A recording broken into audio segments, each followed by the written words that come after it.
পিচ্চি গড়নের Jake Fraser, অস্ট্রেলিয়ার 22 বছর বয়সী এই তরুণ ব্যাটসম্যান এবারের আইপিএলে নিজেকে খুব তাড়াতাড়ি চিনিয়েছেন সবাইকে। এখন তাকে দেখলেই মানুষ চিটে বসে থাকতে পারে না, কারণ প্রত্যেক বলেই যে বাউন্ডারি হাঁকাতে পারেন এই ব্যাটার। যেমন আজকের ম্যাচে 300 স্ট্রাইক রেটের উপরে ব্যাটিং করলেন, মাত্র খেললেন 27 বল, করেছেন 84 রান, হাঁকিয়েছেন 11টি 4 এবং 6টি ছক্কা, যার ব্যাটিং দেখে মাথা ঘুরে গেছে নীতা আম্বানির। অবশ্য মাথা ঘুরে যাওয়াটাই যে স্বাভাবিক, কেননা নির্ধারিত 20 ওভারে 4 উইকেট হারিয়ে দিল্লি ক্যাপিটালস সংগ্রহ করে 257 রানের বিশাল সংগ্রহ।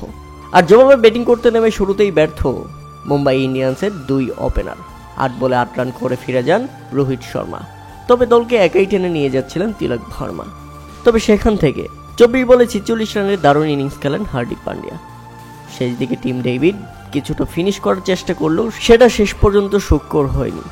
মুম্বাইয়ের জয়ের জন্য শেষ 12 বলে প্রয়োজন ছিল 41 রান।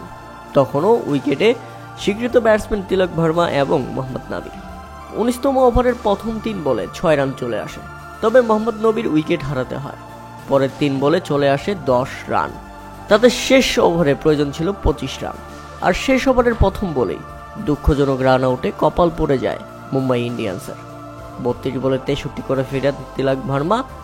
তাতে এই ব্যাটসম্যান মাঠের মধ্যেই কেঁদে ফেলেন, কেননা দারুণভাবে খেলছিলেন তিনি। শেষ পর্যন্ত ফিনিশ করে আসতে চেয়েছিলেন, তিনি থাকলে হয়তো বা ফিনিশও হয়ে যেত। তবে তার আউটে কপাল পড়ে গেছে মুম্বাইয়ের। শেষ পর্যন্ত দিল্লি ক্যাপিটালসের কাছে 10 রানের হার, 247 রানে আটকে যায় মুম্বাই ইন্ডিয়ান্স। আর এমন হারে হতাশ হয়ে তাকিয়ে থাকা ছাড়া আর কিছুই করার নাই যে মুম্বাইয়ের, কেননা তারা দারুণ চেজ করার চেষ্টা করেছিল। তাতে বোঝা যাচ্ছে আইপিএল এর 250+ রান এখন মামুলি হয়ে গেছে। 250+ রান করেও কোনো দল নিশ্চিত থাকতে পারে না তারা এই ম্যাচ জিততে পারবে।